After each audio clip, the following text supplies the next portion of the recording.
নিৰ্বাচন হল অংকৰ খেল কা বিৰোধী আন্দোলনৰ আবেগ আৰু নিৰ্বাচন সম্পূৰ্ণ বেলেগ বস্তু নিৰ্বাচনত বিজয় হ'বলৈ অংকৰ খেলত জয়ী হ'ব লাগিব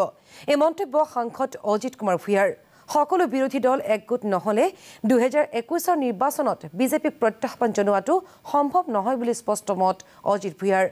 কংগ্ৰেছ এআইডিএফ নৱগঠিত সকলো আঞ্চলিক দল একগোট নহলে সমষ্টিসমূহত ভোট বিভাজিত হৈ বিজেপিক পৰোক্ষভাৱে সহায়হে কৰিব বুলি মত পোষণ অজিত ভূঞাৰ আমি যেতিয়া প্ৰথম আঞ্চলিক গণমৰ্চা গঠন কৰিছিলো তেতিয়া কেইবাটাও জাতীয়তাবাদী আৰু আঞ্চলিক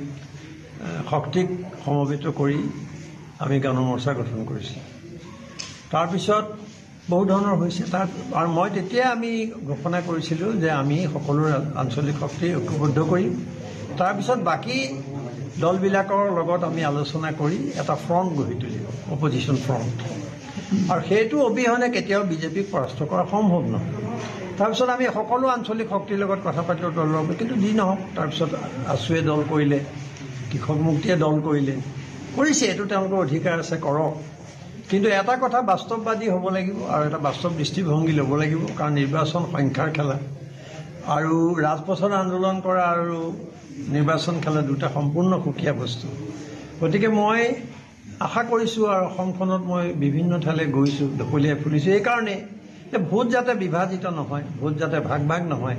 তাৰ ব্যৱস্থা কৰিব লাগিব আৰু পাৰিলে সম্ভৱপৰ যিমান হ'ব পাৰে এজন প্ৰাৰ্থী সমষ্টিবোৰ বিজেপিৰ বিৰুদ্ধে থিয় কৰাব লাগিব গতিকে এখন কমন মিনিমাম প্ৰগ্ৰেম ইয়াত আৰু তিনিটা শক্তিক একেলগে যুঁজিব পাৰিম তেওঁলোকক পৰাস্ত কৰিব পাৰিম এইবোৰ আমি শক্তি নিজৰ যাচাই কৰিব পাৰিব লাগিব